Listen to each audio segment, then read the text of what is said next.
Hi friends, నేను మీ Sneha. Welcome back to Sneha foods and అవుటింగ్స్కి. టుడే రెసిపీ పచ్చి కొబ్బరి పచ్చడి. సింపుల్గా, టేస్టీగా, ఇన్స్టంట్గా పచ్చి కొబ్బరితో పచ్చడిని ఎలా ప్రిపేర్ చేయాలో ఈ వీడియోలో చూసేద్దాం.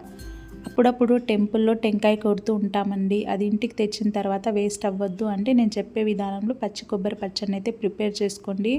టేస్ట్ అయితే సూపర్గా ఉంటుంది.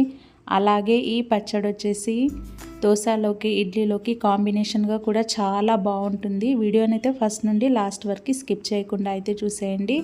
అంతకంటే ముందు నా ఛానల్ని ఎవరైనా కొత్తగా చూస్తున్నట్టయితే ప్లీజ్ సబ్స్క్రైబ్ చేసుకోండి. మరి ఆలస్యం చేయకుండా వీడియోలోకి అయితే వెళ్ళిపోదాం. ముందుగా అయితే నేను ఇలా టెంకాయనైతే తీసుకున్నానండి. నేను ఇలా హాఫ్ టెంకాయతో అయితే కొబ్బరి పచ్చడిని ప్రిపేర్ చేసుకుంటున్నాను. ఎందుకంటే క్వాంటిటీ కాస్త ఎక్కువగానే అవుతుంది ఈ కొబ్బరి పచ్చడిది. చూడండి, ఇలా కొబ్బరిని అయితే తీసేసుకున్న తర్వాత ఇలా సన్నగా పీసెస్ లాగానైతే కట్ చేసుకొని పక్కన పెట్టేసుకోండి. ముందుగా స్టవ్ ఆన్ చేసి స్టవ్ పైన ఒక ప్యాన్ పెట్టుకొని ప్యాన్ వేడైన తర్వాత 1 టేబుల్ స్పూన్ వరకు మినపప్పును వేసుకోండి.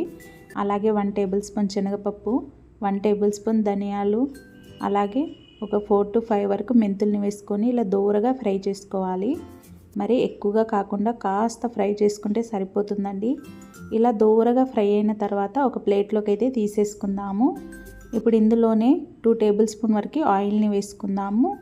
ఆయిల్ వేడైన తర్వాత పచ్చిమిర్చిని అయితే వేసుకోండి. ఈ డార్క్ గ్రీన్ పచ్చిమిర్చి అయితే ఘాట్ ఎక్కువగా ఉంటుంది, చూసి వేసుకోండి. నేను ఇక్కడ 6 to 7 అయితే వేసుకున్నాను.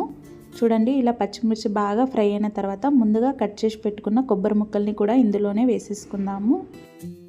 ఇలా కొబ్బరి ముక్కల్ని వేసుకున్న తర్వాత స్టవ్ సిమ్లోకి పెట్టుకొని దోరగా ఫ్రై చేసుకోవాలి. చాలా సింపుల్ రెసిపీ, తప్పక ట్రై చేయండి. అలాగే టేస్ట్ ఎలా వచ్చిందో కామెంట్ బాక్స్లో తప్పకుండా కామెంట్ చేయండి. చూడండి, ఇలా దోరగా ఫ్రై అయిన తర్వాత ఇందులోకి చింతపండును వేసుకొని మరొకసారి బాగా కలుపుకోండి. చూడండి, ఇలా కలుపుతూ ఫ్రై చేసుకోవాలి. కాస్త ఫ్రై అవ్వడానికి టైం కాస్త ఎక్కువగానే పడుతుంది. ఈ కొబ్బరి ముక్కలకి కలర్ చేంజ్ అయ్యే వరకు అయితే ఫ్రై చేసుకోవాలి. స్టవ్ సిమ్లోకి పెట్టుకొని ఫ్రై చేసుకోండి, మరీ మాడొద్దు. లైట్గా ఫ్రై అయితే సరిపోతుందండి. అప్పుడప్పుడు ఇలా కూడా ట్రై చేయండి, చాలా బాగుంటుంది. టిఫిన్స్లోకి ఒకటే పచ్చడి కాకుండా ఇలా పచ్చి కొబ్బరి అప్పుడప్పుడు ఇంట్లో ఉన్నప్పుడు ఇలా ట్రై చేసి చూడండి. హాఫ్ కొబ్బరికాయకి పచ్చడి అనేది ఈజీగా 5 to 6 మెంబర్స్కి అయితే సరిపోతుంది. చూడండి, ఇలా ఫ్రై అయిన తర్వాత స్టవ్ ఆఫ్ చేసేసి కాసేపు పాటు చల్లారించుకోవాలి. ఇప్పుడు మిక్సీ జార్లోకి ముందుగా ఫ్రై చేసుకున్న మసాలాను అయితే ఇలా గ్రైండ్ చేసుకోవాలి. చూడండి, ఇలా గరుకుగా గ్రైండ్ చేసుకున్న తర్వాత చల్లారించిన కొబ్బరి ముక్కలు, అలాగే పచ్చిమిర్చి, చింతపండుని వేసుకొని మరీ ఎక్కువగా కాకుండా ఫైన్ పౌడర్ లాగానైతే పట్టుకోవాలి. మరి ఎక్కువగా మెత్తగానైతే పట్టకుండా కాస్త గరుకుగా పడితే ఆ పచ్చడి అక్కడక్కడ తగులుతూ ఉంటే టేస్ట్ అనేది చాలా బాగుంటుంది. మీరు రోల్లో రుబ్బుకున్నట్టయితే ఇంకా బాగుంటుందండి.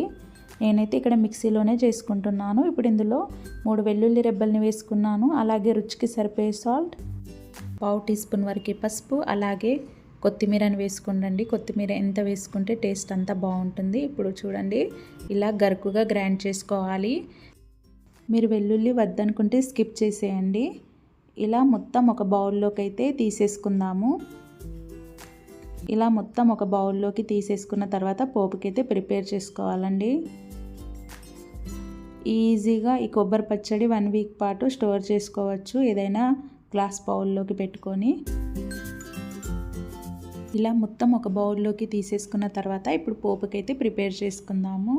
స్టవ్ పైన అదే బాండి పెట్టుకోండి. అందులోకి 2 టేబుల్ స్పూన్ వరకు ఆయిల్ని వేయండి. ఆయిల్ వేడైన తర్వాత పోపు దినుసుల్ని వేసుకొని లైట్గా ఫ్రై చేసుకోవాలి.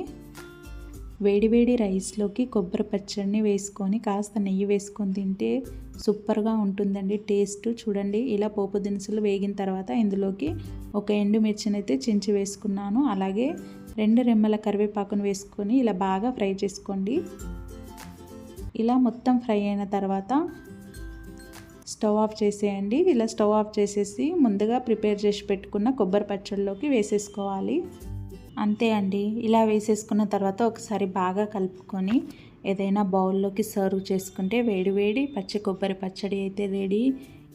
నా స్టైల్లో ఒక్కసారి ట్రై చేసి చూడండి, మీరు తప్పకుండా ఇదే ఫాలో అవుతారండి. టేస్ట్ అనేది అంత బాగుంటుంది. చూడండి, ఇలా మొత్తం కలిపేసుకోండి. ఒకేలాగా కాకుండా కాస్త డిఫరెంట్గా ట్రై చేసి చూడండి. అప్పుడప్పుడు పచ్చళ్ళు టేస్ట్ అనేది చాలా బాగుంటుంది. అంతే అండి. మరి ఈ వీడియో మీకు నచ్చినట్టయితే please do like, share and subscribe Sneha foods and అవుటింగ్స్కి.